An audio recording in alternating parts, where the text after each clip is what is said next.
Bismillahirrahmanirrahim. Assalamualaikum warahmatullahi wabarakatuh. Hello everyone.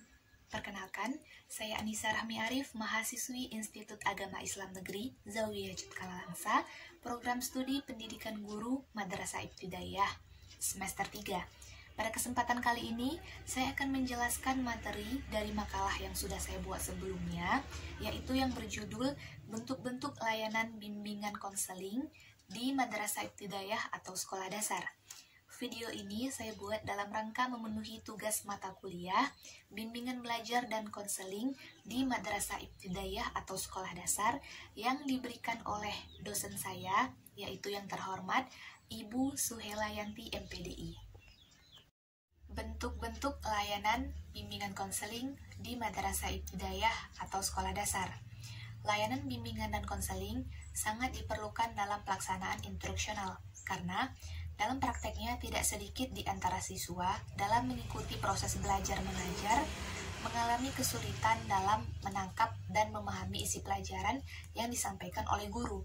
Siswa yang mengalami kesulitan belajar dipastikan memerlukan layanan spesifik, yakni berupa perlakuan yang mampu membangkitkan semangat belajarnya, menumbuhkan motivasi yang rendah kadarnya sehingga muncul dorongan untuk belajar mengejar ketertinggalan dari temannya.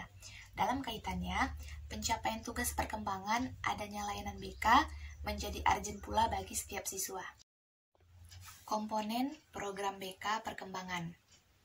Dengan mengacu pada target, yakni memfasilitasi pencapaian standar kompetensi kemandirian sebagai tugas perkembangan peserta didik, maka komponen program BK itu terdiri atas yang pertama, layanan dasar bimbingan, yang kedua, layanan responsif, yang ketiga, layanan perencanaan individual, dan yang terakhir yaitu dukungan sistem.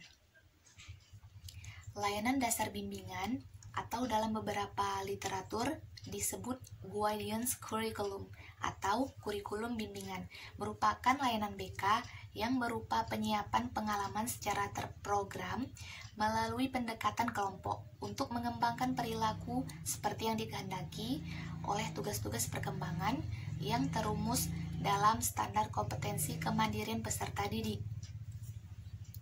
Layanan responsif merupakan bentuk layanan BK yang ditujukan kepada konseling yang memerlukan penyelesaian segera.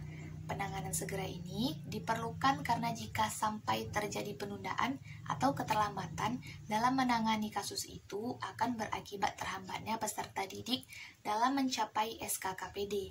Cara menangani masalah demikian biasanya dilakukan secara individual, yakni dengan melakukan interaksi dengan konseling secara intensif agar dapat dikenali permasalahan yang sedang dihadapi secara mendalam dan komprehensif.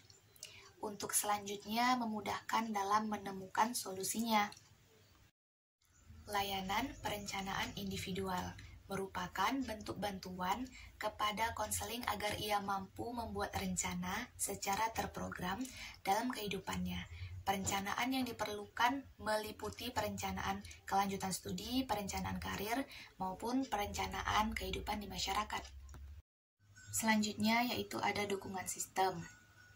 Dukungan sistem merupakan kegiatan pendukung bagi terlaksananya pemberian layanan BK yang merupakan isi dari ketiga komponen program BK, yaitu layanan dasar bimbingan, layanan responsif, dan layanan perencanaan individual. Dukungan sistem lebih banyak berkaitan dengan pengelolaan BK.